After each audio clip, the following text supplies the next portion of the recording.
Салом алейкум ҳамкорон, салом тамошобинони гироми қадр.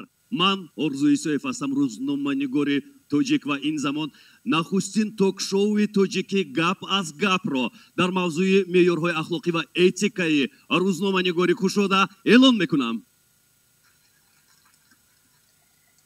ток-шоуи гап аз гап нашри махсус аст ва ман мегӯям барои чӣ нашри махсус. қабл аз ин бояд ба арзи шумо бирасонам ки таъсисдиҳандагони ток-шоуи гап аз гап ин Нью-Йорк-ТЖ ва Интерньюз маҳсуб мешаванд. ток-шоуи гап аз гап дар доираи ҷашнвора онлайни дуюми байни давлатҳои Осиёи марказӣ таҳти унвони Медиафест Кемп доир мегардад.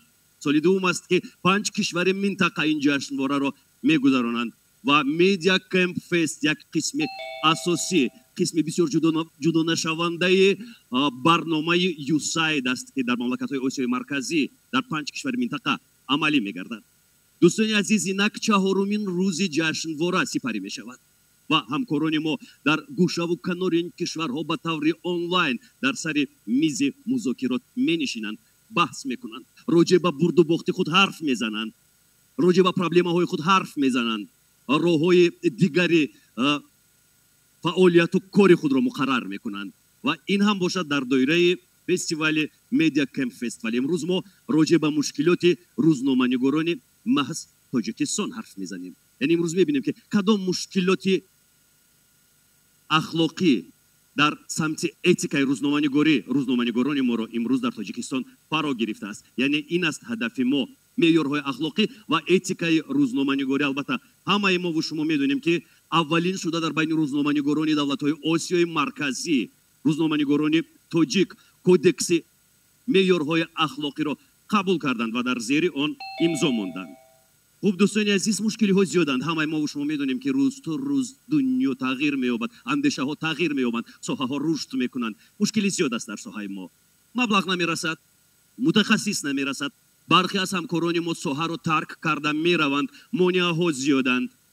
ҳамаи ин мушкилиҳоро албатта як рӯзноманигор ҳал карда наметавонад ва мавриди баррасӣ қарор дода наметавонад.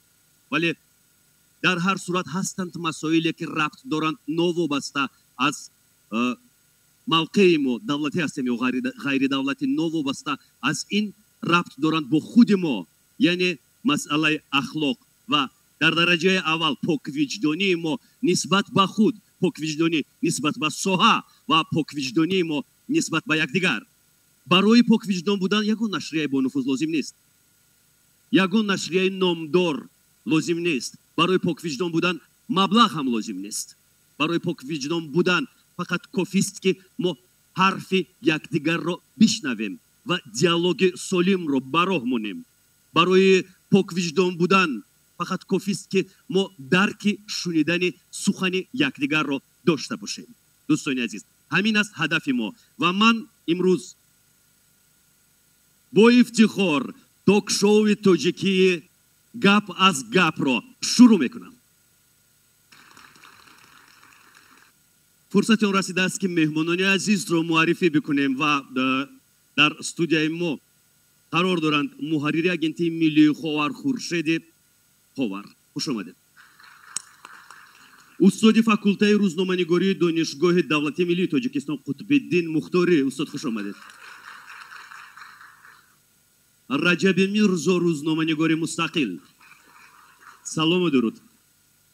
мунаққиди соҳа Иршод Сулаймонӣ. рӯзноманигор ва мунаққид Ҳурриннисо Ализода. сардабири нашрияи Пайк Аҳмади Иброҳим.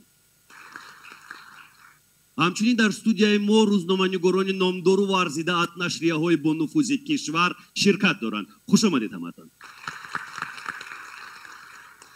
ман хотиррасон мекунам ки барномаи мо ток-шоуи гап аз гапи тоҷикӣ мустақим нашр мешавад ва ин замон тамоми мардуми дунё метавонанд моро дар фейсбук, дар саҳифаи Интерньюз тамошо кунанд. ҳамчунин Интерньюз дар YouTube шабака дорад.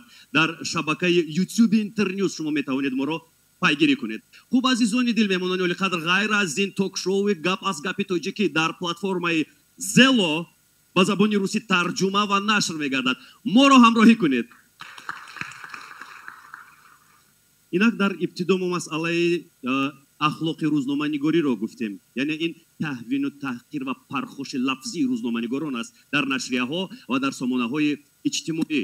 ман мехоҳам мутаваҷҷеҳ шавед ба як маводе ки нашр шуд, ҳамин наздикиҳо нашр шуд аз ҷониби сардабири нашрияи пайк дар шаҳри Кӯлоб, устод Аҳмади Иброҳим. Раҷаби Мирзо бемор аст.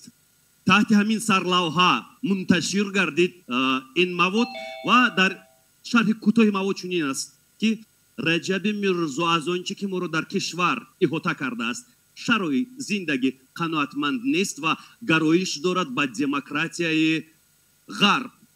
муаллиф гуфтааст ки падари маънавии Раҷаби Мирзо Дональд Трамп аст.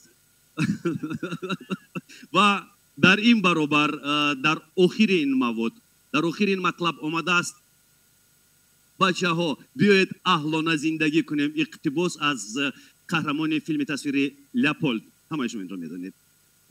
ва акнун дӯстони азиз, саволи нахустини ман ба Аҳмад Иброҳим: чунин баҳсҳо дар байни рӯзноманигорон зиёд мешавад.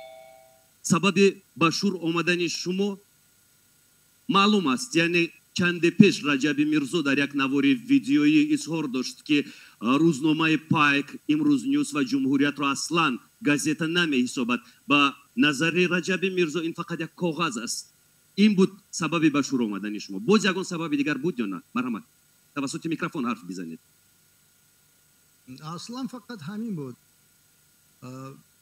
Раҷаби Мирзо тариқи наздиктар гиред микрофонро. сомонаи пресатиҷӣ дар микрофонро наздиктар бигиред. барои тамоми дунё арз дошт ки газетаҳои Имрӯз Ньюс, Ҷумҳурият ва Пайкро ман газета намешуморам.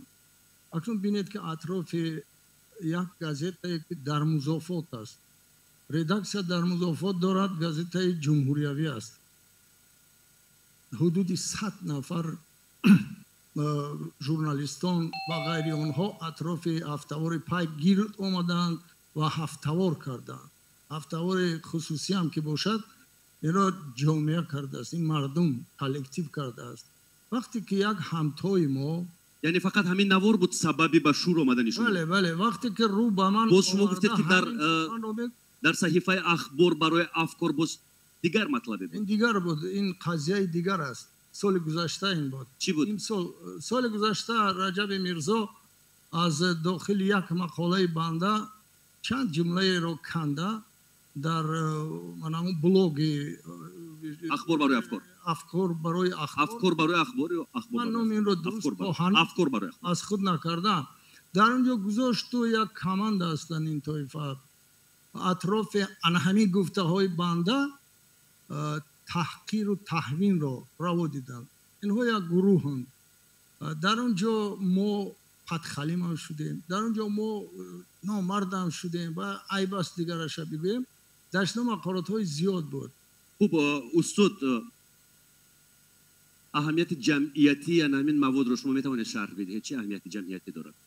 барои ҷамъият чӣ аҳамият дорад? аҳамияти бузург дорад. яъне ки ҳамон кот Леопольд, гурба Леопольд бисёр мардаки хуб аст, сухани хуб гуфтааст ва ҳамонро бояд ки дастурамал кард. ташаккури зиёд. аз Раҷаби Мирзо мепурсем, баъди интишори ин мавод шумо худро чӣ гуна ҳис кардед? бисёр ором, бисёр ором буд, ба он хотир ки ман интизор надоштам, ба он хотир ки Аҳмади Иброҳим ҳамин рӯзи ахири Рамазон ки авҷи бемории коронавирус буд, аз ман бахшиш пурсид. як рӯз пеш аз Рамазон, хатми Рамазон, он маводе ки дар саҳифаи 2 сол қабл афкор барои ахбор буд, Аҳмад Иброҳим аз шумо хоҳиш кард ки он маводро шумо аз саҳифа дур кунед?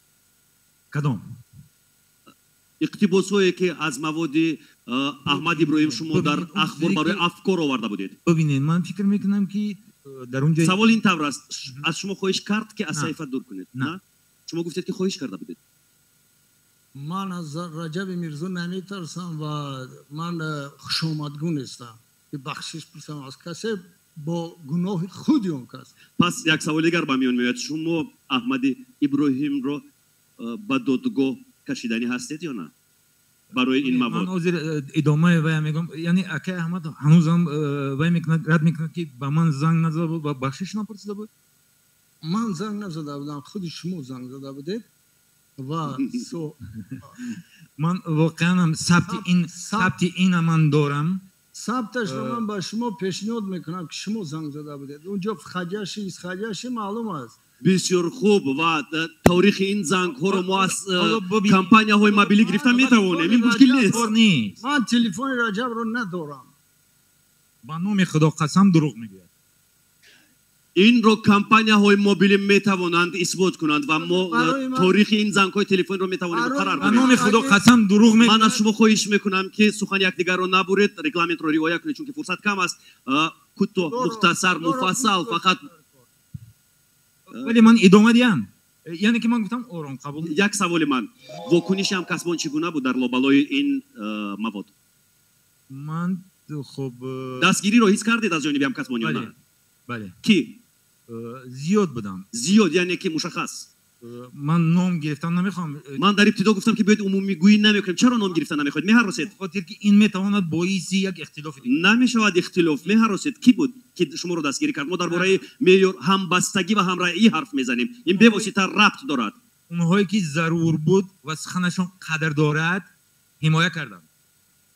خب دوستان عزیز و ارجمند، این برخوردی نظرها است. اصلا ما در جمعیت دموکراتی زندگی میکنیم. به خاطر همراهی کسبی ما نمیتونیم که نقطه نظر رجب میرزا رو تغییر بدیم یا نقطه نظر ابراهیم احمد رو تغییر بدیم. این خلاف قانون‌های دولت دموکراتی است. ولی در هر صورت لیلی هم کسبی من گفت که صفت بحث باید در دیگر پایه قرار بگیرد. یعنی صفت بحث باید در آن درجه باشد که ما با حماقت و حقارت رو نآوریم. یعنی این است اساس. خوب توجه میکنیم با نوار دیگر. در این نوار باز مؤلف این نوار احمد ابراهیم رجب میرزا رو وجب گفته است، یعنی شاید کوتاهی قد رجب رو در نظر دارد، من نمیدونم.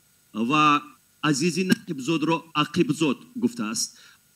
به هر صورت همکسبانی من که حتی با زبان تاجیکی حرف نمیزنند مضمون عقیبزاد رو فهمیدن که چی است، یعنی چیزی که از عقیب زایده شده است. ولی مؤلف در این مواد میگوید که هیچ اشاره به قد پستی رجب نیست و با جنسی عزیزی نقیبزاد نیست. سوال با عزیزی نقیبزاد بعد انتشار این مواد واکنش شما چگونه بود؟ میکروفون پیشنهاد برید. مرحمت. بلندتر حرف بزنید و میکروفون رو نزدیک بگیرید. بلندتر حرف بزنید. همون وقت با یک جمله جواب داده بودم. من گفتم که من به این سطح نمیفرایم. سوال دیگر، شما از خود دفاع کردید؟ با یگان اینستانس حقوقی مراجعت کردید؟ شکایت بردید؟ جواب نویسید در یگان نشریه یا نه؟ تنها یک جمله جواب دادم. من در اون سطح نیستم که به این پستی فرایم. احمد ابراهیم کدام کوری عزیزی نقیبزاد شما را به شور آورد؟ شاید این قصه پیش قصه دارد. عزیزی نقیبزاد پاسخ هم حجت و پاسخ نبود، چون که در فیسبوک دشنام‌های قبیح داده بود. چی؟ حالا من به خاطرم نیست، دشنام‌های داده بود که اینو در کوچه‌گردان میداد. اگر این خیلی نمی بود ما در همون یک منطقه دور نشسته کار خود رو میکنیم، با کسی کار نداریم. چرا کسی دیگر نمیگوید که مرا دشنام داد تحقیر کرد؟ تحقیر آیین جوانمردی نیست. تحقیر وقتی من عقیبزاد گفتم این زاده از عقیب نیست، دیر زایده شده است. این یک. دویم که این پیچتکه است، اینو نادرست چوب کردن. تشکر زیاد دوستان عزیز. اکنون بخش زیاد میپرسیم و این لحظه ها من بعضی همه شما میرسونم که در مسئله کودکسی معیار اخلاقی یعنی اتیکای روزنامه‌نگاری 11 سال قبل بود به نظرم. 11 سال قبل 65 وسایت اخبار اوما و تشکیلات مربوط به ساحه این سند مهم را مرتب ساختند، در زیر آن امضا گذاشتند و در یک از پونکت های آن، اگر خطا نکنم پونکت 16 است به فکرم، اگر خطا کنم مرا زیور شاه اصلاح میکنند. پونکت 16 گفته شده است که روزنامه‌نگاران تاجیک، همه روزنامه‌نگاران تاجیک همرأیی کسبی را رعایت میکنند، ولی این گفته ها فقط در همان پونکت کودکس معیارهای اخلاقی مانده است و خلاص. چون که پرخوش و مناقشه رجب میرزا و احمد ابراهیم و دیگر روزنامه‌نگاران نشان میدهد که واقعیت چیزی دیگر است. واقعیت تماما دیگر چیز را به ما نشان میدهد. یعنی این گفته ها فقط در دایره همان کودکس باقی میمانند و خلاص. امروز من یک چیز میخوام بگم نسبت این مطلب. واقعا در مطلب دویمی که نشر کرد با نام رجب میرزا بیمار است، باز هم تاکید میکنه به قد فصل من.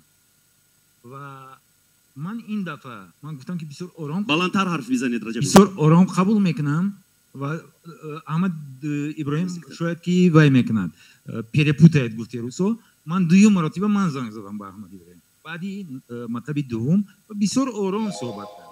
اولا من گفتم که با مناسبتی شما گفتید خدا به خدا قسم که وای زنگ زده بود. یکم مرتبه رو میگم. خدا یک همسایه نیست، یک عبدالکریم نیست که من لحظه شما بخشش پرسیدن از من گفتیم. در برای دویم مطلب گفت بود شما قسم به خدا. نه شما ندارید. خدا بالاتر چیزی نیست. و پرسیدم که همین قد شما چند است که احمد؟ گفت که 1.76 همین خیلی بوده نه؟ من گفتم من 1.70 همگی 6 سانتی متر فرق میکرده. خیر هست که مثلا اصلا این چیزهایی هستند که طبیعی اند. در طبیعت بعضی چیزها کوتاه میشود، بعضی چیزها دراز.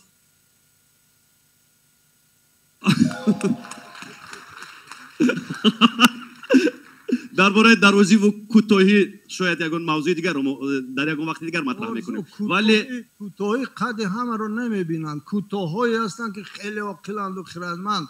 کوتاهایی را میبینند که گناه میکنند. از جمله این کوتاها رجب است. گفتیم که پس دارد و خیلی خردمند است.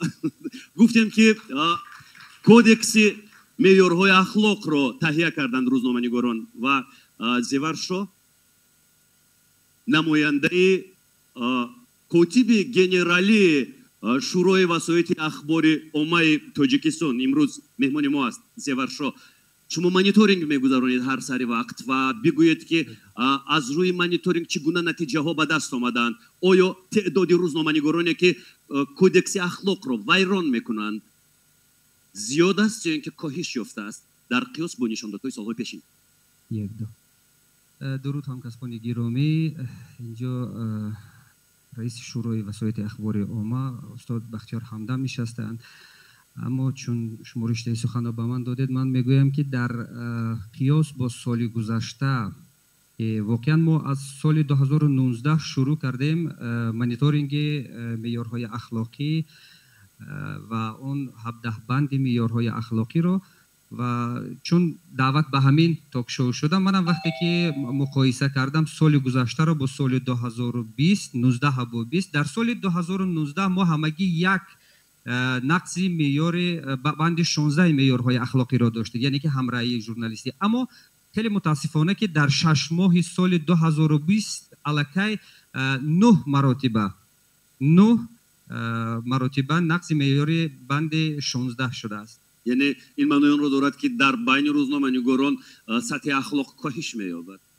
یعنی که روزنامه‌نگاران اخلاق کسبی با چه دلیلی باشد که روزنامه‌نگاران بیشتر به هم افتادند، یعنی که علیه همدیگر اونها رو شاید که نهادهایی هستند که می‌خواهند که روزنامه‌نگاران را علیه هم به شور بیارن، یا که خود روزنامه‌نگاران دیگه از تحمل پذیری و واکنش نشان دادن به یک شکل خیلی خشن نشان بدهند، یعنی که اون زرینا خوشوقت و چیزی گفتن میخواستن. مرحمت میکروفون رو نزدیک بگیرید تا بالاتر بزنید. همگان درود به آرزو و اول یک با اکای رجب یک گپ دارم از اونی که قد شما رو پس گفتن، شما نرنجید فولکلور ما به قد پس ترانه‌های زیبای بخشید از قدم پست قدم بلند میگیرم وطن میگیرم برای همین این اساسا نیست ولی به نظر من چند سال باز از روزنامه‌نگاری خودم رو بیرون کشیدم این معنی اون رو ندارد که من نمی نویسم و در جریان خبرگزاری نیستم نه برعکس من همچون خواننده بیشتر توجه میکنم مشکل اصلی در اتیکا ژورنالیستیک امروز تاجیک چیست یکم موضوع اونه که ما با خود سانسوری دست میزنیم یعنی از موضوعهای اساسی دست میکشیم با خود سنزوره خود سنزوره بله مثلا موضوعهای داغ در جمعیت ما خیلی زیادن زیادتر از این طورم نشون میشه بله بسیاری از ژورنالیست‌ها از روزنامه‌نگاران از نوشتن این موضوعها با جهت امنیت شخصی دست میکشن این یک دویم خودسانسوری یعنی یکی از مشکلات اساسی ژورنالیسم ما است دویم روزنامه‌نگار از همه میگن که عضوی خیلی خیلی احساس جمعیت است روزنامه‌نگار اگر یک چیز رو نوشت یکون مشت با اون زده می شود اگر ما گیریم عبدالله غربت و شریپوف دلیل شریپوف رو که زندانی کردند و من حس کردم که همبستگی که میخوام درباره اون بگویم که عدم همبستگی بین ژورنالیست‌ها گفتن نمیتوانم که بین 100% شاید بین 30% ژورنالیست‌ها روزنامه‌نگارا همبستگی باشد اما روزنامه‌نگار همبستگی ندارد به این خاطر اولین شبطه‌ای که میخواهد بزند و هم کسب خود میزند مثلا این چیزی که حالا ما دیدیم هم خندیدن خدی هم دیگر آخه این نمیارزد این شاید دو خواننده داشته باشد از این زیاد خانم زرینه ما درباره عدم همبستگی در امتدادی برنامه باز حرف خواهیم زد ولی این زمان من تشکر میگویم به شما و میخوام درباره یک موضوع جالب حرف بزنم تحقیر و تهوین روزنامه‌نگاران نه تنها در نشریه ها به نظر می رسد امروز فضای مجاز انیقترش در سامانه های اجتماعی تحقیر و تهوین و عموما پست زدن روزنامه‌نگاران خیلی زیاد به چشم می رسد مخصوصا در فیسبوک و دیگر سایت های اجتماعی در فدراسیون روسیه ترول ها میگویند ولی ما ترول های خودمون را دیگر خیلی نامگذاری کردیم ترول های تاجیکستان را به عنوان فابریکای جواب میشناسند و این فابریکای جواب آهسته آهسته به فرمای جواب تبدیل یافت و همه ما میدونیم که فابریکای جواب چی کسانند و چی مینویسند و چگونه به میدان مطبوعاتی یعنی به مدیای تاجیکستان چگونه راه یافتند ارشاد سلیمانی منعقد ساحه میگوید که سبب زیاد شدن نمایندگان فابریکای جواب یا اینکه فرمای جواب این احتیاجمندی نیازمندی و دستنگری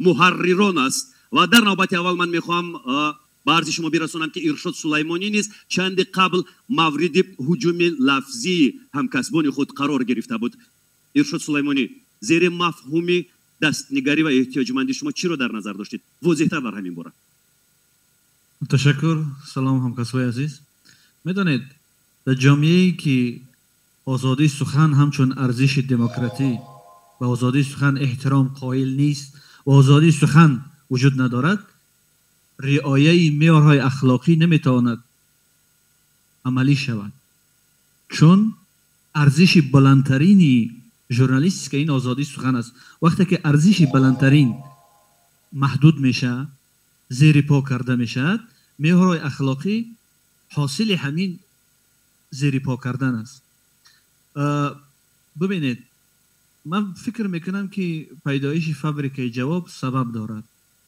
وقتی که متاسفانه چند سال قبل با خدمت بلند بعضی نهادها خدمت گفته در نخونک شما خدمت در نظر دارید خدمت خیرسونه بعضی سنگرها میان جامعه ژورنالیستی تاجیکستان ساخته شد یعنی تقریبا دو طرف و آهسته آهسته این از رسانه ها با پیدا شدن رسانه های اجتماعی شبکه های اجتماعی به اونجا کوچید و در اونجا فقط نه تنها ژورنالیستان علیه هم مثلا یعنی شما اشاره به فقر اجتماعی کردید و احتیاجمندی کردید یعنی اونها مبلغ میگیرند بر عوض این کارشون ببینید من میگم که در جامعه هایی که از لحاظ اقتصادی چندان پیشرفته نیستند رعایت معیارهای اخلاقی یعنی مبلغ میگیرن برای کارشون یا اگر به عباره دیگر بگم شهامت اخلاقی وجود داشته نمیتونه. ارشاد من سوالم رو باز تکرار میکنم، به نظر شما اونها مبلغ میگیرن برای یعنی پاداش زحمتشون رو میگیرن؟ خب البته من دلیل 100% ندارم که آنها مبلغ میگیرن، ولی یک انسان نمیتواند که برای مدت ها در خدمت یک از باشه بدون پاداش. بله درست است.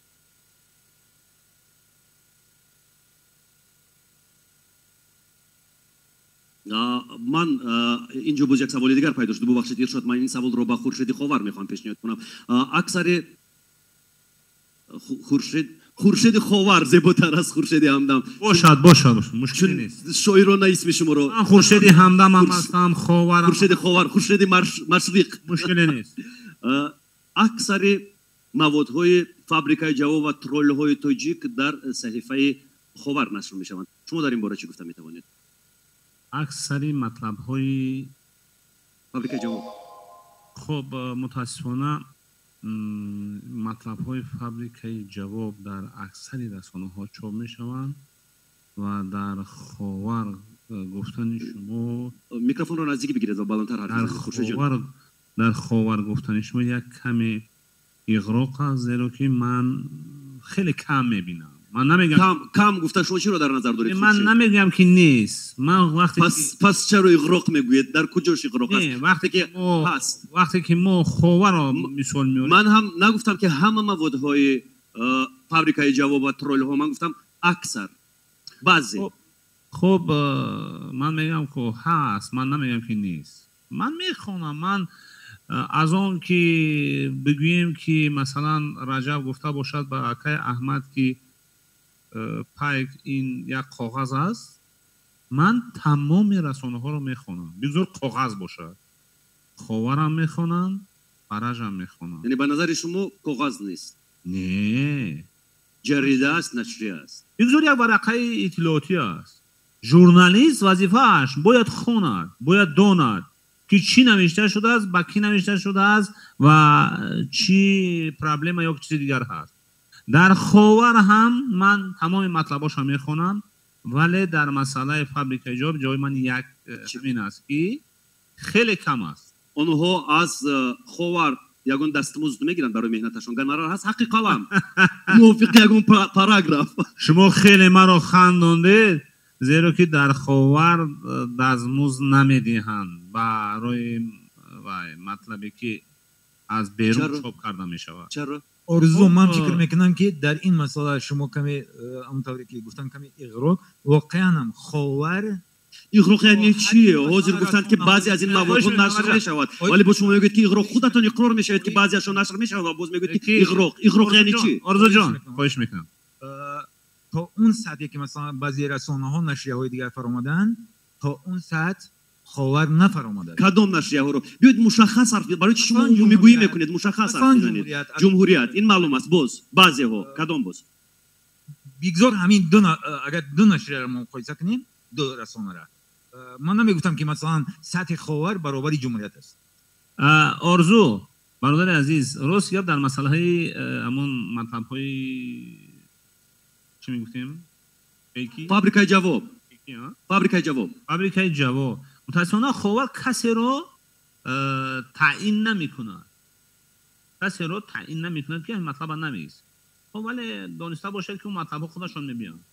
در رسانه‌های دیگر هم در مثال حاضر جمهوریت گفتن یا که نمیدونم جای دیگر اونا خودشون درست است. و در مسئله پول دادن، من چون موضوع بود، خاور نمیتید پول کسی را.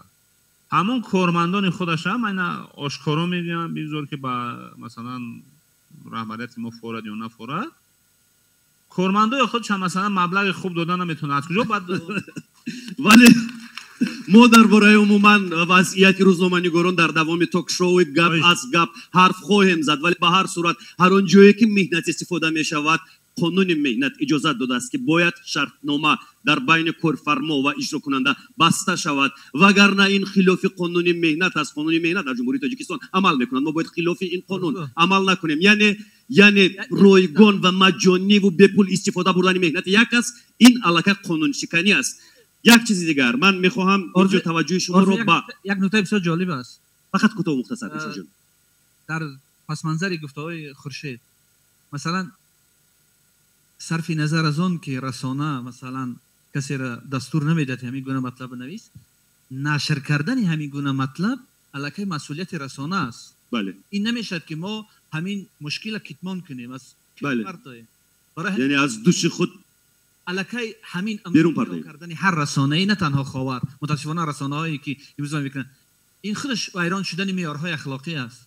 من معذرت میخوام، شما کمک آمیخته کرده ایستادید مسئله رو، زیرا اون مطالب فیکی که با نامی در جامعه مشهور با نامی فابریکای جواب یا فرمای جواب است، اینها در رسانه ها چاپ نمیشوند و شبکه فیسبوک هنوز رسانه نیست. یعنی رسانه هم نباشد، وسایت اخبار عامه است. بله نه، طبق قانونگذاری نیست واسه اخبار عامه، هنوز اعتراف نشده است. این یک شبکه اجتماعی. ولی من یک چیز دیگر رو برای شما میرسونم. همین ترول ها رو در بعضی از مملکت ها علاقه پذیرفتند و قبول کردند و گفتند که با فرمایش حکومت در بعضی از مملکت ها چنین عنوانگیری می شود موادهایی که ترول ها نشر میکنند. مثلا در بعضی از مملکت های این اثبات طلب میکند که این با سپارش کی است. ما اینو اثبات کردن نمیتونیم. به هر حال از اونه که پشتیبانی بیشتر از شخصیت های دولتی میکند یا چی میکند، همین تخمین است، گمان است که این یک جای یک نمیدونم چیزی که آدمای مخصوصی هستن که حکومت شاید آنها رو تاسیس داده باشد، ولی این اثبات میخواد. اما وقتی که ما درباره یک رسانه ملی، اجنسی ملی اطلاعات خاور و یک نشریه رسمی حکومت جمهوری تاجیکستان گزیته جمهوریت گپ میزنیم، ما نمیتونیم که این دو رو به شبکه فیسبوک بریم. یعنی اینجا مهمه. مهم است که منبرها گوناگون. بله تشکر. مرحمت شما چیزی گفتن می‌خواستید. سخن رو با شما بگیم. ببینید من غیر از اینکه رئیس شورای وسایل اخبار عمومی تاجیکستان هستم، سردبیر هفته‌نامه هم هستم و بعضا اون گمونه که دارن که گویا ما هر گونه مطلب رو با هفته‌نامه خود یا روزنامه خود راه میدیم، اشتباهی بسیار سخت است. و اپای هرونیسو علیزاده خیلی درست گفتن که این بحث، زمینه این بحث اصلا در شبکه‌های اجتماعی پیدا شد. فابریکه جواب هم این اصطلاحی است که از شبکه اجتماعی اومد. و باور کنید خورشید همدم هم درست گفتن، حدالامکان سردبیران کوشش میکنن که مطلب هایی که در سطح پس قرار دارن راه نتن. اینجا وقتی که ما همین اصطلاح فابریکه جواب اصلا از کجا پیدا شد؟ وقتی که آدمان غیر کسبی رو متاسفانه جلب کردن به همین چیز به جواب گفتن، زمینه اساسی پیدا شدن فابریکه جواب شد. باور کنید در بحث‌ها ما میگوییم، من مثلا چی رسمی هستم میگویم که مثلا وقتی که بحث در سطح پس صورت میگیرد و شخص غیر حرفه‌ای به این بحث جلب کرده میشه، این برود شما نیست. درست میگویید شما. با هر صورت هیچ کس نه در سایت های سامانه های اجتماعی نه در نشریه ها حقوق ندارد که به عزت نفسی کسی دیگر برسد. این رو قانون معین کرده است دوستان عزیز. و این زمان میگذاریم با سرگذشته که به سر یک همکاری ما آمد. چند پیش آخر ماه می یکی از همکاران ما عبدالله قربتی با ناحیه خراسان ولایت خرطلان سفر کرد. عبدالله قربتی میخواست که از وضعیت ساکنانی که از آفت طبیعی آنجا ضرر دیده بودند گزارش آماده کند، ولی از جانب 3 نفر مورد لط و کوب قرار گرفت. عبدالله قربتی رو کوفتند، زدند. عبدالله قربتی برگشت و نتوانست گزارشش را تا آخر تهیه کند.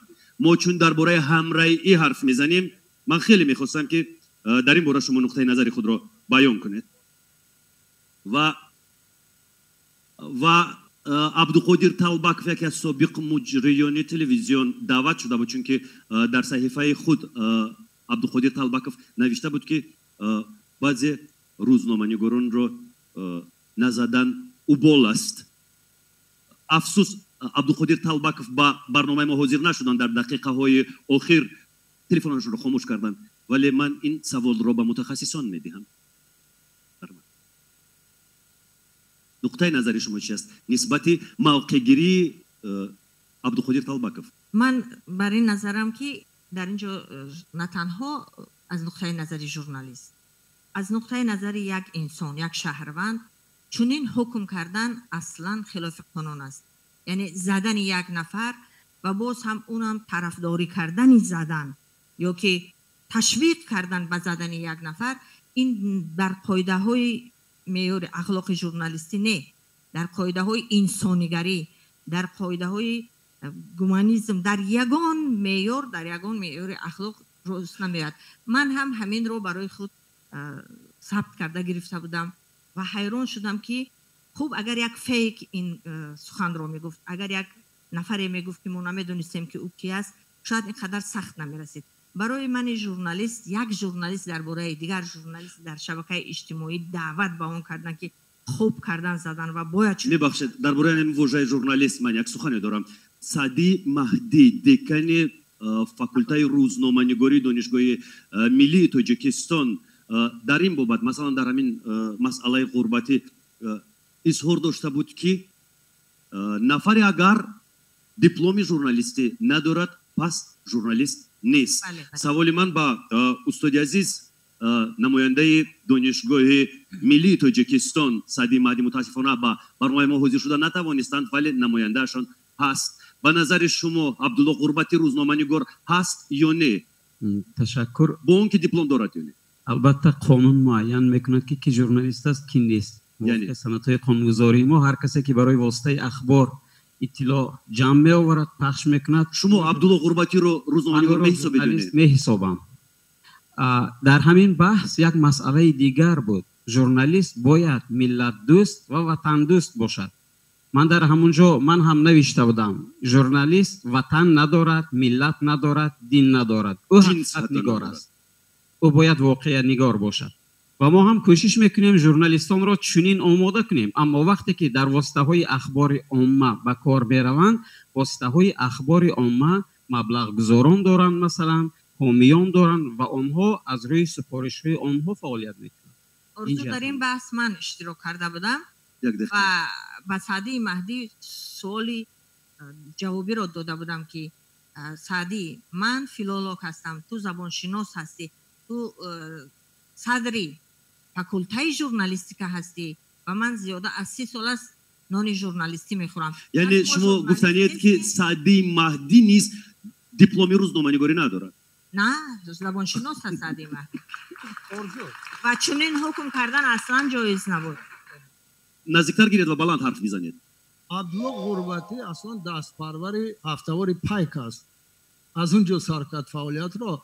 وقتی که از کلوب ما با او دعا دادیم که به رسانه‌های خبری من این مرکز بیاید، یک چیز را من گفتم، ژورنالیستیکا، میدان ژورنالیستیکا جای مردان مردانه است، جای زنهای مردانه است. اگر تو رو نزنند، تحقیر نکنند، از در بیرون نکنند، چی ژورنالیستی تو؟ اگر همینها در ژورنالیستیکا نباشند، پس ژورنالیستیکا میتواند که پیرزن 90 ساله هم ژورنالیست شود. درست، تشکر می‌کنم. در میدان عسکر است و سرباز است و باید تواند هم خود را محافظت کند. وزیر یک لحظه. نفرانی را که نیاز به محافظت دارد، چی ژورنالیستیکا است مثل کامپیوتر در یک کجی شیشته چیزی نویسی و در کجای چوب. یک سوال من با خورشید عطاولو یک سوال دارم. تماشاچیان عزیز، سردبیر نشریه فرش مهمون ما است. با خورشید عطاولو تیم خیلی جوان همیشه فعالیت میکنند از حساب دانشجویان کشور. آنها دیپلم ندارند. شما آنها رو روزنامه‌نگار می‌حسابید یا نه؟ هنوز دیپلم ندارند. هنوز. این یک موضوع بحث سخت در فیسبوک بود. من فکرم نوشته بودم، یک بار دیگر تکرار میکنم که با وجودی آن که رستم گلوف اگر همینجا باشد خوب در یاد دارد این بحثه، من گفته بودم که با وجودی آن که تو بسیار خوب می نویسی، بسیار خوب سرعت میگیری، بسیار تحقیقات خوب میگذرانی، تو باید دانی که سرعتگیر بهترین در تاریخ ژورنالیستیکا اولیمپور بود. تحقیقاتگر اولین در مسئله ژورنالیستیکا آتاخان لطیفی بود. وقتی که تو تاریخ ژورنالیستیکا نمیدونی، وقتی که تو نمیدونی که پامفلت افلتون چی فرق دارد، تو باید این آموزی. بعد ظفر عبداللهیف به این بحث همراه شد و به این خلاصه رسیدیم که یک کورسی کوتاه آموزشی کفایه است تا این مسئله حل شود برای ژورنالیست. یعنی به نظر شما اونهایی که دیپلم روزنامه‌نگاری ندارند حتما باید کورسی کوتاه اقلا ژورنالیستی گیرند و اون نفرایی که با من کار میکنند و مدتی مدید ما با مسئله تربیه اینها مشغولیم، کورسی خیلی کوتاه مدت همگی 6 ماه میگذرند، ولی ببینید که در دوام 6 ماه اونها به جای میرسند. و یک بار میخوام دیگر به بحث همراه نشوم، میخوام فکرم بگویم. من به این راضی نیستم که در مسئله بحث‌های بین روزنامه‌نگارا، جنگ‌های بین اونها گویا از جانب ژورنالیستان به درجه اونها خود را هر یک علاهیده خود را قهرمان می‌ستابند که دیگر کسی نمیتواند که چاره بیند. من برای شما مثال میبرم. به نزدیکی در هفته‌نامه امروز نیوز یک نواد چاپ شد، نامش نمیدونم وای رجب بود یا چی بود. بله. تحقیر نوبتی رجب بود. در رجب یادم هست و در آنجا اشاره بر آن بود که رجب میرزا از منصبدار سابق کشور محمد روزی اسکندر که این زمان در پشت پنجره است، محبسی است، پشتیبانی کرده است. این را من خواندم. نه تنها امروز نیوز. و در پهلوی من دو نفر هم گلنورا هم نرگس عضو ریاست میدیا آلیانس تاجیکستان هستند. این مسئله در میدیا آلیانس تاجیکستان که راهبرش را منیم علاموف مؤسس هفته‌نامه امروز نیوز که این مواد را چاپ کرده است مورد بررسی قرار گرفت و یک دلانه منیم علاموف به استعفا رفت و به جای او سابق دیرکتور اینترنیوز و باز در همون مواد یک نمیدونم من تا کدام اندازه این رو برای شما شرح بدم درباره زیبایی مرد محبسی، یعنی درباره همون نمود ظاهری اون گویا که رجب میرزا گفته باشد که خنده زیبا دارد، ظاهر زیبا دارد و مؤلف درج کرده است که مگر مرد میتواند با طبیعت مردیش یک مرد دیگر رو واسطه‌اش کند. این یک اشاره خیلی دغلانه است به شخصیت انسان. ولی میگذاریم به دیگر موضوع. عبدالله غربتی یک طرف موند. عبدالله غربتی رو بیا جنبش میکنیم. عبدالله غربتی با وجود پرخوش و با وجود انتقاد همکسبانش دستگیری رو نیز حس کرد، چون که همکاران عبدالله غربتی بعد از عبدالله غربتی رفتند و گزارش نیمکاره تهیه کرده عبدالله غربتی رو تهیه کردند و آمدند. یعنی این از همراهی. آفرین. ارزو سوال ها ببخشید یک دقیقه. سوال ها از فیسبوک آماده میشن، چون ما گفتیم که مستقیم نشر میشویم. نورانگیز همکسب ما این سوال ها رو آماده کرده است. توجه میکنیم به نورانگیز. مرحمت. از پیگیران ما در شبکه‌های اجتماعی به اشتراکچیان امروزه تاک شو چنین سوال پیشنهاد کرده شد: کدام از ژورنالیستان امروزه را وجدان رسانه‌های تاجیکی گفته می‌تواند؟ بیاید ما اینجا به ارزش داوری نگذاریم، شخصیت ها را در مابین موضوع مطرح نکنیم. این موضوعی است که خودیم اودیتوریا باید ما میدید. قضیه عبدالله غربتی که یک حادثه ننگینی، اگر که سوال دیگری مشخص نباشه من سر این موضوع سوالی هست نورانگیز. خب قضیه عبدالله را بیشتر بله مرحمت بالاتر فقط حرف بزنید ارشاد. خب ببینید من در ابتدا گفتم که در جامعه که آزادی سخن نیست ارزش‌های اخلاقی بسیار میتونند که دغلانه ویران شود. قضیه عبدالله غربتی پیش از آن که جنبه اخلاقی ژورنالیستی داشته باشد این نبودی همان آزادی بیان است. عبدالله غربتی را برای فعالیت کسبیش لطوکوب کردند. خود ایشان شاید همینجا باشه و این گواهی میدهد.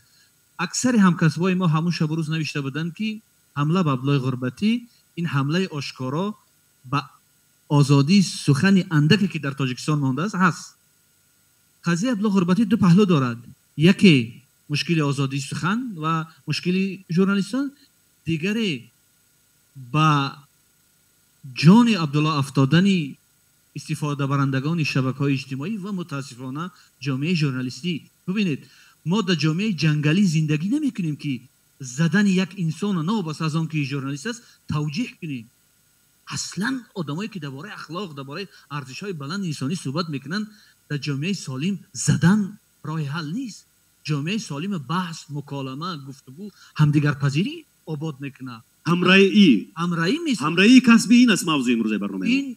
این که مثلا یک کس زدن و ما او را دلپر کنیم که تو مرد هستی با یک زدن. بله ارشاد و فراموش نباید کرد که 5 اپریل سال جاری سال 2020 با طور ناگهانی در آن شب و روزی که پاندمی کووید با وحشتش تمام دنیا رو فرا گرفته بود، رادیوی آزادی یک مطلب پر از ماجرا رو نشر کرد که پیامدش فقط ماجرا بود و ماجرا بود و ماجرا.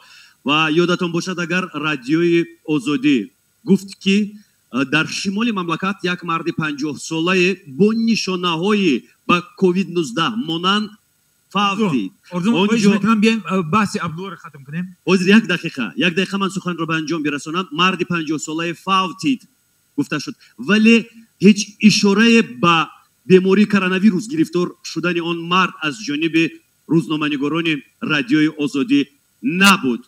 و باز هم رادیوی آزادی نوشت که بعد از فوت این مرد تمام پرسنل خدمتی رو، تمام طبیبان آن بیمارخانه رو به کارانتین فرستادند.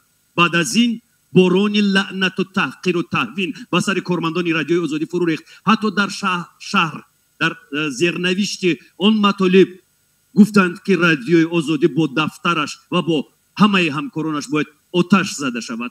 و من و متاسفانه نمایندگان رادیوی آزادی رو ما دعوت کردیم نه آمدند. به هر صورت من از متخصصان میخواهم بپرسم که آیا در چنین فضا فعالیت کردن برای روزنامه‌نگار آسان است؟ آرزو من بازم میخوام که من چقدر گپ زدم که شما من امکان میدین. مرحمت طبق مقررات میبینم که زیاد بیان نمیکنین. خب ببینید مسئله عبدالله غربتی یک چیز دیگر هم وای کرد، مشخص کرد اینکه بعضی از همکسبای ما با اینکه میخواستند حکومت دستگیری کنند خودشون در حالت ناگوار ماندند. خب یعنی به گونه مناسبت شد که گویا در همین سوی قصد گوییم یا لطفگوب گوییم، گویا که مقامات حکومت دست دارد و باید از عبدالله غربتی نکرد که این موقع شد. به همین خاطر ما اون چیزایی که دیدیم بسیار چیزای بد بودم. مثلا من با سعدی مهدی هم بسیار صحبت سخت داشتم که یک دیکن حق ندارد که چنین موقع گیری. مثلا با عبدالقادر هم ما این چیزا رو در میان داشتیم. عبدالله بسیار یک بچه جوان، من باری دیگر میگم و با تمام این چیز که از بعضی ژورنالیستایی که مثلا بسیار رای میکنن از اونا قوی تر است. تشکر میگویم با شما. 6 اپریل ببخشید 6 اپریل بعد از مطلب رادیوی آزادی درباره مرگ مرد 50 ساله نمایندگان وزارت تندرستی تصمیم گرفتند که یک نشست مطبوعاتی تشکیل کنند با اشتراک روزنامه‌نگاران. خیر اگر ساده کرده بگویم یک بریفینگ کوتاه تشکیل کردند و تمام نوشته های رادیوی آزادی رو همچون رادیو اعلان کردند. یعنی در این باره میخواهم همین گونه جلوه دادند. کارمندان رادیوی آزادی متاسفانه در استودیوی ما نیستند. من میخواهم که راجع به این چیز نقطه نظر شما رو بفهمم. ما میتونیم این بحث چی نکنیم چون نخواستند نه اومدن، شاید نمیخوان که این بحث شد. بله. یعنی دعوت بودن؟ بله دعوتی بودن. شما میخواید که کدام پهلوی ما درباره اونهایی که دعوتی بودن بعداً حرف میزنیم. چند نفر دعوتی بودن اونا اومدن. میخواید کدام پهلوی همین موضوع رو ما بحث کنیم؟ یعنی همرایی رو احساس کردن اونها از جانب همکاران یا نه در همون شب روز؟ بله. اگر استاد شما میخواید صحبت کنید، منم عضو ریاست شورای هستم. اگر آرزو اجازه بدید من 9 سال 8 سال در آزادی دیرکتور بودم، تا اندازه محیط آزادی را میدونم. اون زمان بله اون زمان کارمندان رادیوی آزادی حق بودند، ولی به سر همین حقیقت رو اعتراف کردن یک مسئله مشکل شد که هیچ نتوانستیم همین حقیقت رو بپذیریم. ببینید اینجا این گپ در سر آن میرود که وقتی که آزادی یک تعداد کمی همکاران آنها رو در اون شب روز دستگیری کردند. وقتی که آزادی یک مطلب می‌نویسد شما خواهد نخواهد اونها طرفدار زیاد نمی‌یابند. چرا؟ چون که اونها رسانه خارجی هستند. ببینید من کار کردم در میدونم که ما بسیار وقت نمیافتیم، ولی یک چیز دیگه هم باید در نظر گیریم. در نظر باید گیریم که پرینسیپ رادیو آزادی فرق میکنه. اینجا رجب میرزا هست نماینده شون. چرا نماینده شون نیستن؟ نماینده شون. خیلی مقاله با رجب میرزا اکریدیتاسیون ندادند. یعنی رجب میرزا فقط هوادارشون خیلی مدت همکاری داشت با اونها. در این مسئله کاملا خورشید یگان دلیل ندارد. شما خورشید شما اطلاعات رو خودتون با آسانی دسترس میکنید هنگام ترتیب دادن این یا آن مطلب. با آسانی دسترس میکنید مواد رو، اطلاعات رو در مسئله کرونا ویروس مثلا. من خدا رو شکر همه وقت اطلاعات دسترس میکنم. آرزو با اطلاعاتی که دسترس میکنید، با موادهایی که به دست میارید با آسانی، شما گفتید که خدا خواهد با آسانی دسترس میکنم. این اطلاعات رو شما میتونید با همکاران خود تقسیم کنید. اگر یگان نفر از ژورنالیستان جوان با شما مراجعت کند، شما این اطلاعات رو با همکسبان خود میدهید. آرزو یک چیز دانستگی، ژورنالیست هر ژورنالیست مهارت خودش داره. من خدا را شکر مهارت خودم دارم. یعنی سوال این بود شما اطلاعات خود به دست آوردهتون رو با دیگر روزنامه‌نگارا قسمت میکنید. آرزو هیچ مشکل نداره. آرزو بیاد در مسئله همین همراهی وابسته به همون مطلب آزادی صحبت کنیم. اما مسئله آزادی ده من نموندم من گپ زنم آخه من گپم نوجا موند. مرامت مشخص فکر خود رو بیان کنید. این است که من گفتم رجب گفتم خیلی نماینده گپ زنه، ولی رجبم نمیخواد گپ زنه درباره آزادی. بیا درباره رجب حرف نمیزنیم، در مقصد خود رو بیان کنید. چون آگاه چی اینجا من پیدا شدم نفهم. آگاه هستید از آزادی آخه شما برای همین هیچ آگاهی ندارم. اگر موضوع آگاهی باشه شما گپ سر چی میرود؟ آزادی اسپسیفیکای خودش دارد. مطلبی که مینویسد باید یک مطلب نویسد که از جانب جامعه او یا پذیرفته شود یا یک سنسات بیارد داخل. ولی من هیچ اینا به نظر نمیاد. ولی من جانبداری اون نیستم که مثلا آزادی رو نمیپذیرند به خاطر اون که رسانه دولتی نیست یا غیر دولتی است. ما میدونیم که مثلا در دو لاگر فعالیت میکنن روزنامه‌نگاران ما، دولتی و غیر دولتی، ولی در اصل رسالت یک است. معذرت میخوام صحبت کنم. گپ من با اندیشه شما خیلی چی هستم. گپ در مورد پراگماتیسم میرود. ژورنالیست اصلا باید مطلب نویسد که با واقعیت نزدیک باشد. اون بحثی که در مورد با واقعیت نزدیک نه، عین واقعیت باید باشد. عین واقعیت نه در شرایط ما اخلا نزدیک باشد. ما خیلی گمان میکنیم چی هست. همون چیزی که زرین نگفت اینجا سانسوری بحثی که بله سری بحثی که سری آزادی شد، اون جامعه درست خودش جامعه قبول کردن. من گمان نمیکنم که این یک چیزی مخصوص تحریزی شده ضد آزادی باشه. این گونه نبود. مردم چون در هراس بودن اصلا همین چیز قبول کردن نمیتونستن. یعنی من سوال دارم، ببخشید پیشنهاد مطلب من اندیشه میکنم که گو آرزو من با تمام احترام به جامعه ژورنالیستی تاجیکستان من میگم که نه تنها امروز ژورنالیست‌ها حفظ کردن در کل، بعضا جامعه هم از ژورنالیست‌ها حفظ کردن ضرور است، مهم است. برای چی ما برای جامعه کار میکنیم؟ درست است. جامعه رو از روزنامه‌نگاران باید حفظ کنند. یعنی به نظر شما روزنامه‌نگار دشمن جامعه است؟ نه همه روزنامه‌نگار. با کدام فصل؟ بعضی ما حرف میزنیم درباره که جامعه از مثلا کدام نماینده حفظ حقوق که مثلا قانون رو ویران کرده سیمایه کنیم. جامعه امکانی، بله جامعه امکانی انتخاب دارد. جامعه میتواند مطلب ما رو نخواند یا از رجب رو بخواند یا از رجب رو نخواند از احمد ابراهیم رو بخواند. من میخوام که با ارشاد سخن بدهم. مرحمت ارشاد. در مسئله همون همراهی وابسته به همین مطلب آزادی واقعا بسیار مطلب پرواکنش بود. شورای واسطه‌های اخبار عامه تاجیکستان که مدیریت همین معیارهای اخلاقی فعالیت ژورنالیستی تاجیکستان را تنظیم میکند، یعنی یک نهادی مسئول است. خوشبختانه ما 2-3 سال است که عضویت ریاست همین شورا را داریم، اینجا رئیس هم هست. ما در همون شب و روز یک مراجعتنامه با جامعه روزنامه‌نگاری تاجیکستان از نام ریاست نشر کردیم و گفتیم که بسیار لحظه‌های حساس است.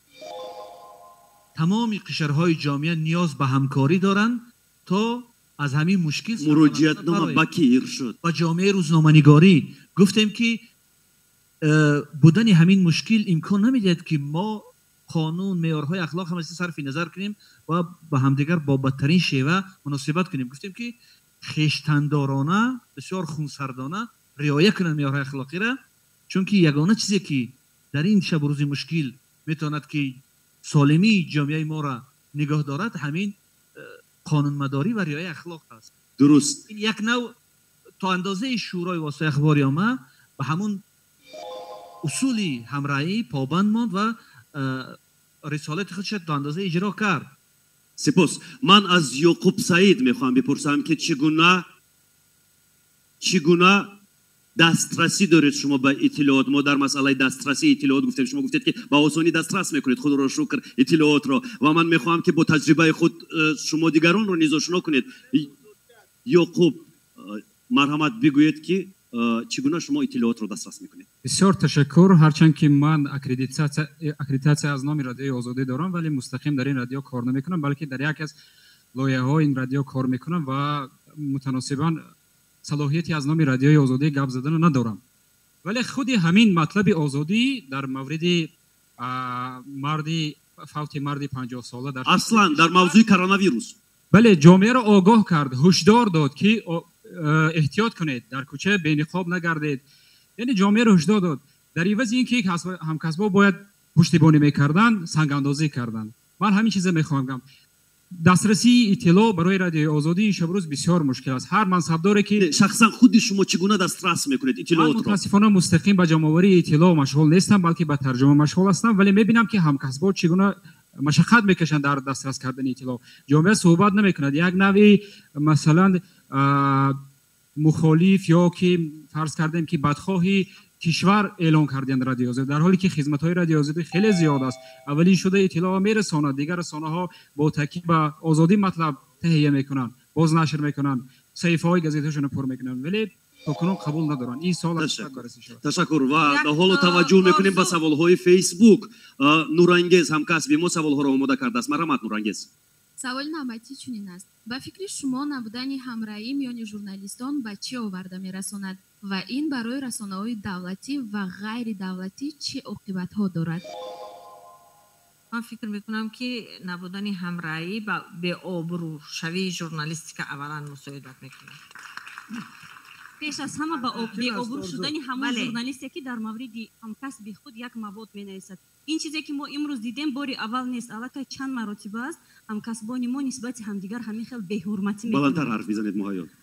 این بار اول نیست که همکسبان ما نسبت همدیگر چنین موادهای تحقیرآمیز فهم میکنند. من نوابسته از آن که نسبت این همکسبان جوانتر هم باشم، همیشه احترامانه در پیامک‌های مخصوص می‌نویسم که لطفاً همین مسئله ها رو در روبرو یا که در علاهیدگی مهم نیست برای خواننده ما دانستن آن که قد رجب چقدر است یا اینکه میبخشید، یعنی که این تحقیر به واسطه همکسب خود است، فرآمدن به سطح خیلی پست است. ولی هر یک قصه که اینجا گفته شد باز یک پیش قصه دیگری دارد. این پیش قصه ها رو نیز ما باید به نوبت بگیریم. و مهیا ناظم و منقد، روزنامه‌نگار و نماینده نو رپورتر همین روز، دوستان عزیز، همین روز یک مطلب را در نو رپورتر نشر کرد که در موضوع خیلی مهم تهیه شده است که این هم باشد کرونا ویروس و هر اون چیزی که با کرونا ویروس علاقمندی دارد خیلی مهم است. یعنی بعد اون تغییر و علاوه هایی که به قانون های جاری وارد کرده شد وضعیت چگونه است، این را شما در مطلب مهیا ناظم و میتونید پیدا کنید بخونید. مهیا، یک سوال دیگر به شما چگونه در همین شب و روز بعد وارد کردن تغییرات به قانون های جاری مواد رو دسترس میکنید؟ از کدام سرچشمه ها و کافی است؟ چی نمیرسد؟ متاسفانه مثل حتی تو این زمان هم شاید من نسبت بعضی همکسبان خیلی خوشطوله نباشم یا اینکه کردان نباشم، لیکن از همین نقطه نظر دسترسی کردن از ساختارهای دولتی در زمان قبل هم بود، حالا هم هست، خیلی مشکل است و بعد این وارد کردن تغییر علوات ها چند مشکل شده است. برای همین با قبلی که وقتی که شما در این یا اون ساختار اینسایدر دارید یا این نفری که به شما باور میکند و مطمئن است که شما یک اخباری صحیح نشر خواهید کرد، میتواند با شما هم صحبت کند. چندی که مثال من از دانشگاه اسلامی میخواستم یک اینترویو گرم، آنها به مدت 2 هفته برای 3 سال آید به تحمل پذیری دینی مثال همین چیز را مورد بررسی خود قرار دادن. یعنی طول کشید؟ بله طول کشید. سوال به جواب مونده. اون سوال داده شما از یک سلسله گذاشتم به دیگر جا. نبودن همراهی بین ژورنالیستان عاقبت با اون آورده رساند که همراهی می شود، چون که به همراهی بین ژورنالیستان ژورنالیست که وجود داشته نمیتواند تشکر با شما. یک چیزی دیگر در مسئله دسترسی اطلاعات من یک چیز دیگر رو میگویم. با من خبر دادند که زمانی دلیری ممالی هولو در رادیوی وطن فعالیت میکند. زمانی که در نشریه امروز نیوز کار میکرد مکتوبی رو مرتب ساخت برای پیشنهاد کردن با حکومت ناحیه شاه منصور شهری دوشنبه و دلیر بعدم با رداکسیا برگشت و گفت که رجب میرزا صدر راه شد و نگذاشت که این مکتوب تو با شخص لازمه رسد. آیا درست است؟ حتما دروغ است. این بچه نام دارد منوچهر مقصودов. موضوع بود موضوع آب. شما چرا مانع ایجاد کردید برای من؟ ایجاد نکردم، برعکس اونا اگر گفت سری همون من نمیدونم، البته این سوال از کجا برای چی پیدا شد، ولی گفت سری این میرفت که کدام یک مطلب چاپ وای کرده بودیم پخش کرده بودن یک گزارش درباره بی‌آبی و یعنی اینجا منوچهر مقصود بود دلیری ممالی نه. من گفت درباره منوچهر میرفت ولی منوچهر مقصودов بود یا بابا مراد. از همین یکی من فراموش کردم 11 سال گذشت.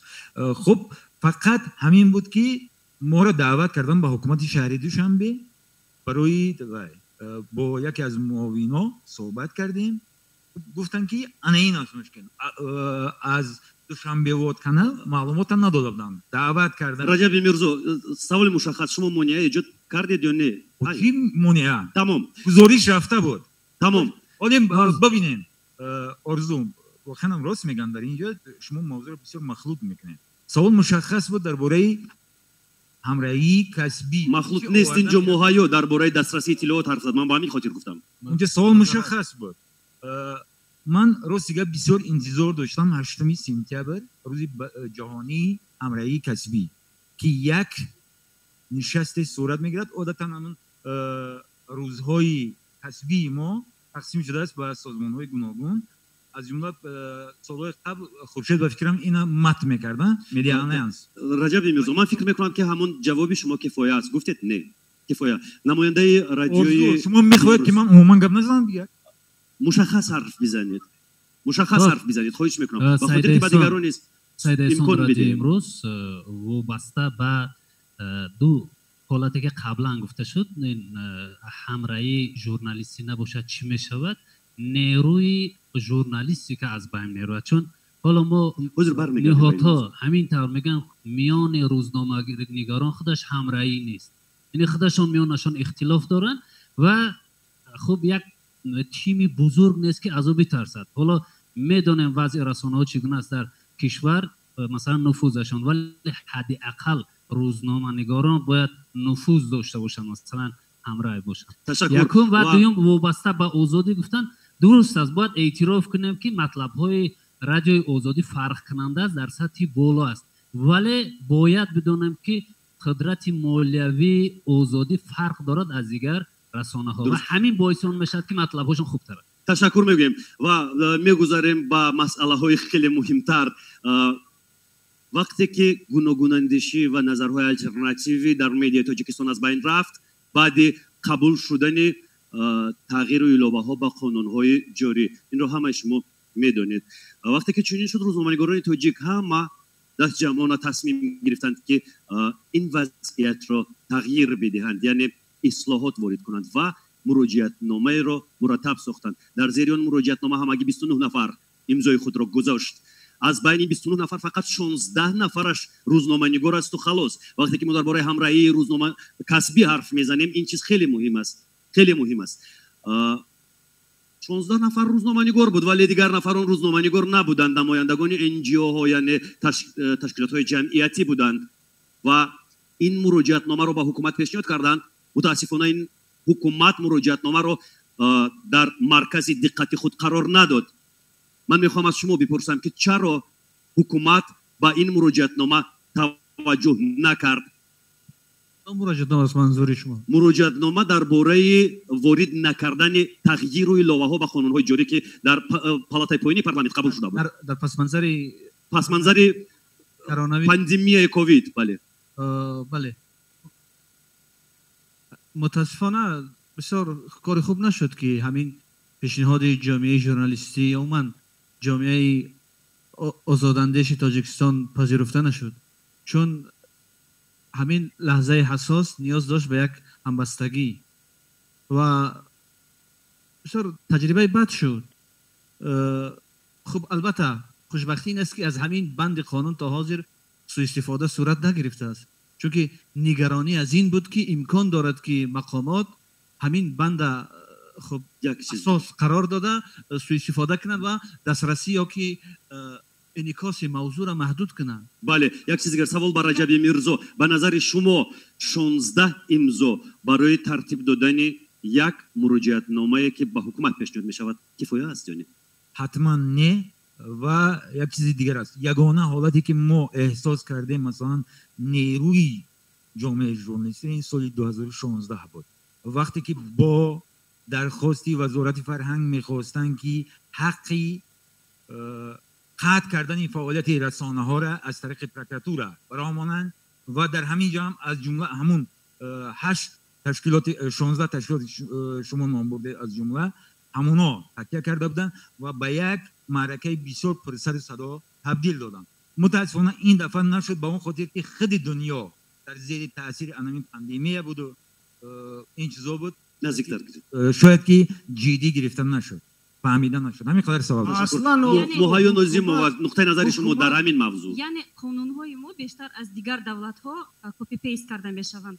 به همین خاطر فکر میکنم که در اونجا نه تنها تشکیلات ژورنالیستی بودن بلکه ژورنالیست های مستقل هم بودن زیر همون مراجعت نامه امضا گذاشتن، لیکن چون در تمام جهان همین گونه قانون ها قبول شد فکر میکنم به همین خاطر شاید حکومت ما هم این رو قبول کرد. حکومت حق تغییرات وارد کردن به قانون رو ندارد، پارلمان دارد. مراجعت به پارلمان کردن لازم بود. بله، یک سوال حکومت فقط پیشنهاد حکومت بود. پیشنهاد حکومت بود. بله، فراموش نباید کرد که حق تشبث قانونگذاری دارد. سوال به همه متخصصانی که امروز در توک شوی تاجیکی گپ از گپ اشتراک میکنند، ارشاد شما در این مراجعت نامه امضای خود را گذاشتید یا نه؟ بله.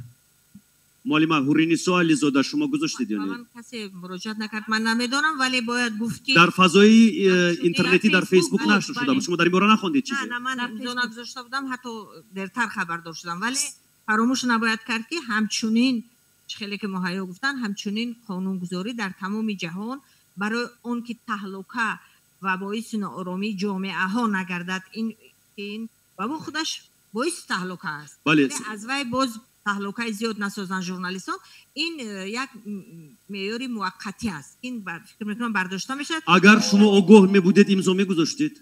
نه، چون که این فعالیت ژورنالیستی رو محدود میکند در حقیقت. نه، یعنی در مراجعت نامه اومده است که اون تغییر و علاوه ها به قانون وارد کردن نشوند. این بود محتوا. شما امضا میگذاشتید؟ من برای اون امضا میگذاشتم که ببینید بعد از اون دیگر یگان کس جرأتی درباره کرونا ویروس نوشتن نمی‌کند. تشکر. سوال با رجب میرزا، در اون مراجعت نامه شما امضای خود من هست؟ بله هست.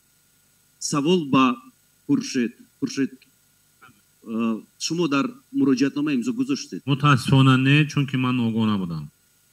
بختیار همدم اینجا هستند، شما امضای خود را گذاشتید؟ معذرت میخوام ارزو، چند نماینده شروع امضا گذاشتم، اعضای ریاست شروع امضا گذاشتم. شما شخصا خودتون گذاشتید؟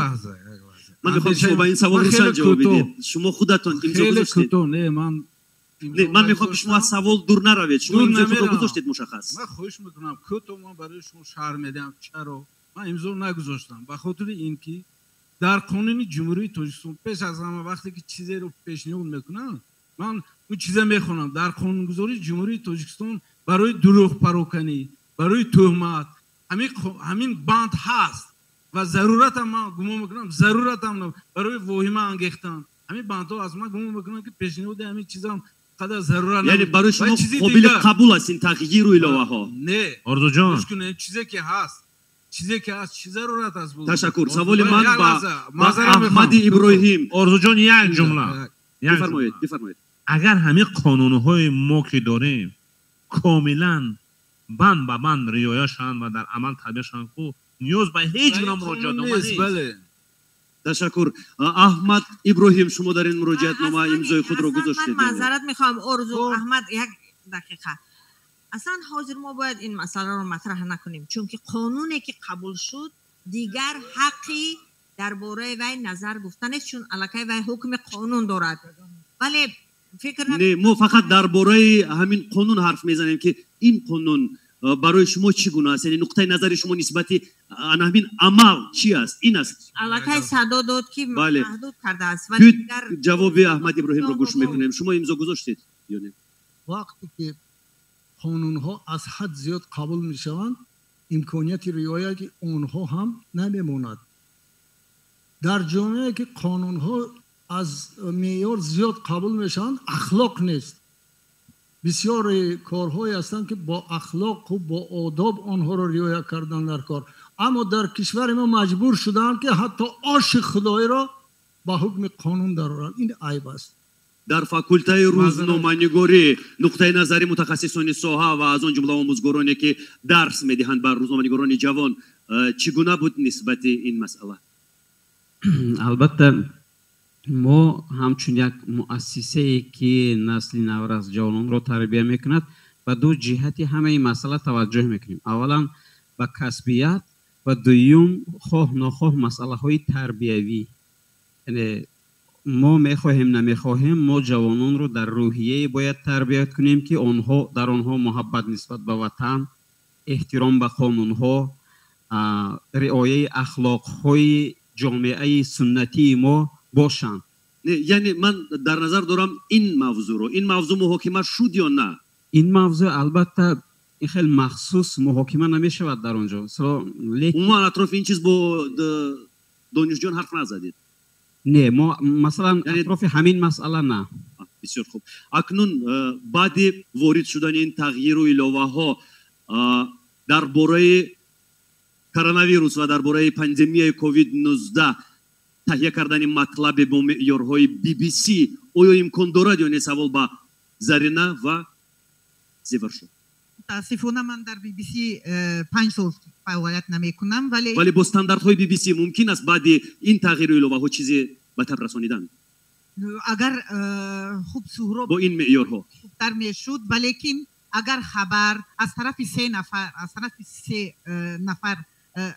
منبع یعنی که 3 منبع تایید شود فرق ندارد. اونها این قانون ها رو در و حالا باید فقط یک منبع استفاده شود و منبع رسمی؟ نه و حتما دو جانب باید سخن گوید، مثلا اون جانبی که این خبر رو گفت و اون جانبی که میتونه تکذیب کنه.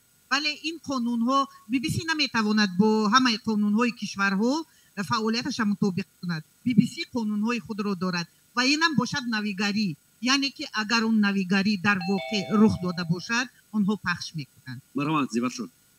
با معیارهای BBC میتوان چیزی تهیه کرد در موضوع کرونا ویروس؟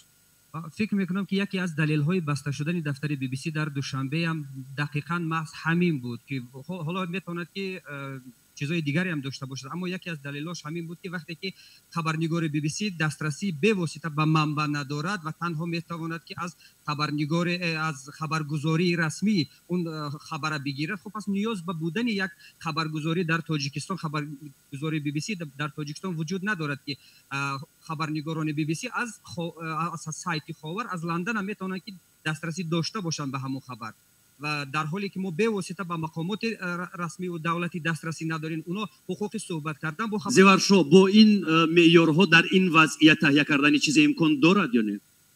ندارد، امکان ندارد و BBC اون خبر از تو قبول نمیکند چون که 3 منبع در اونجا نیست. کفایه است. تشکر زیاد. و حالا متوجه میشویم با سوالهای فیسبوکی همکسب ما نورانگیز سوالها رو آماده کرده است. نورانگیز مرحمت خواهش میکنم از شما سوالها رو با سمی همگان برسونید.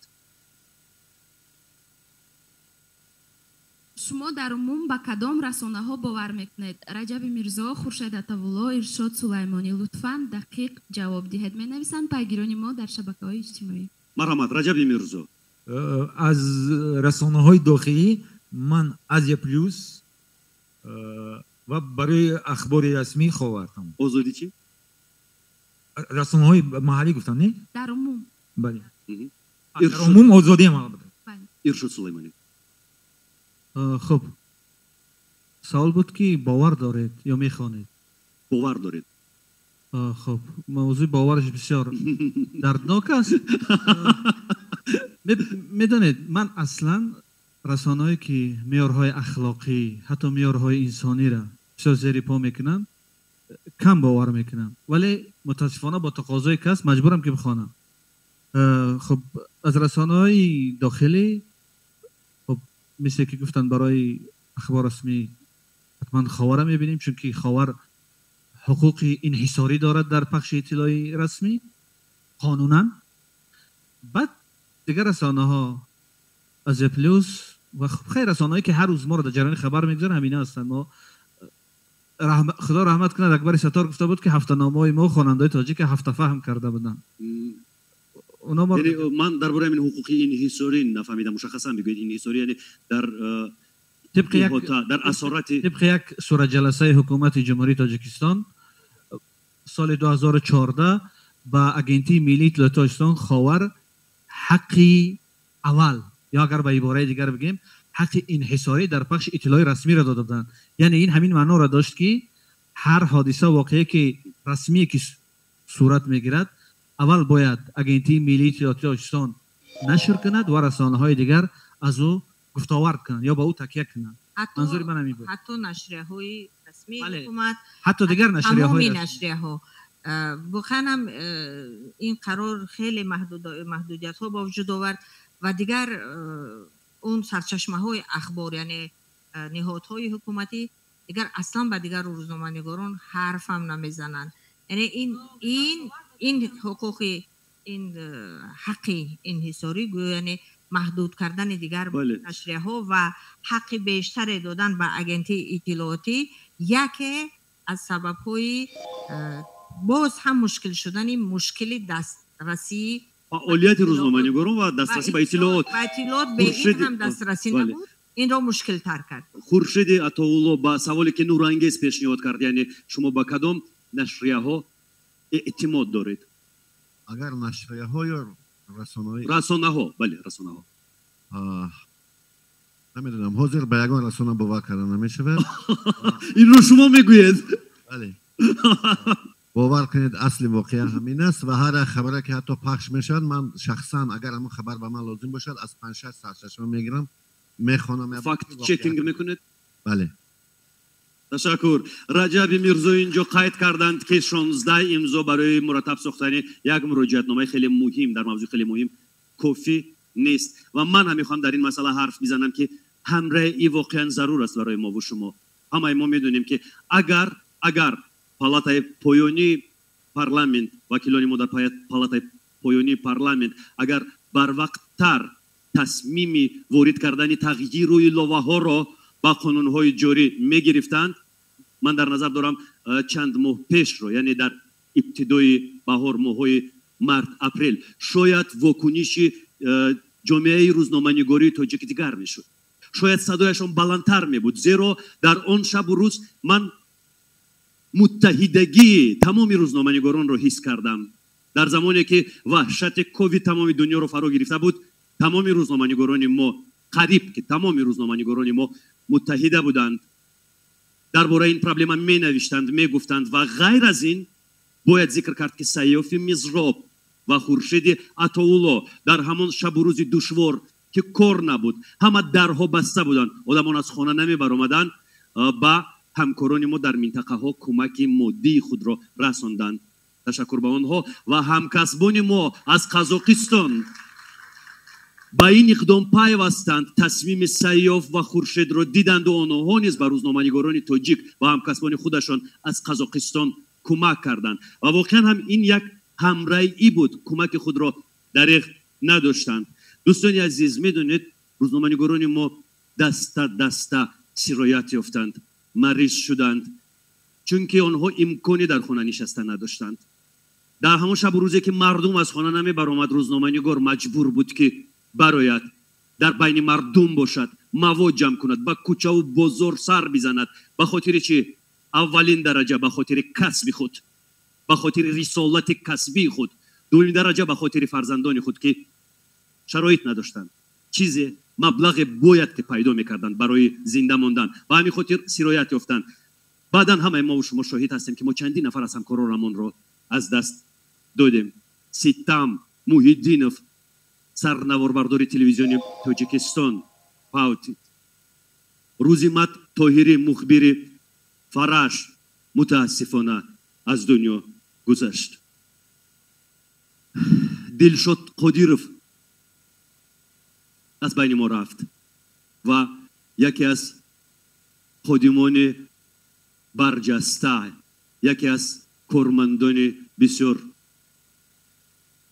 آبرومند تلویزیون و رادیوی تاجیکستان، رمزی صحنه منیره حکیمова ما رو ترک گفت. دیگر این شخصان در میان ما نیستند. تربتشان روشن بود، یادشان بخیر و من امیدوارم که یادی آنها رو ما همیشه در لوح ذهن خود، خاطر خود نگه می‌داریم.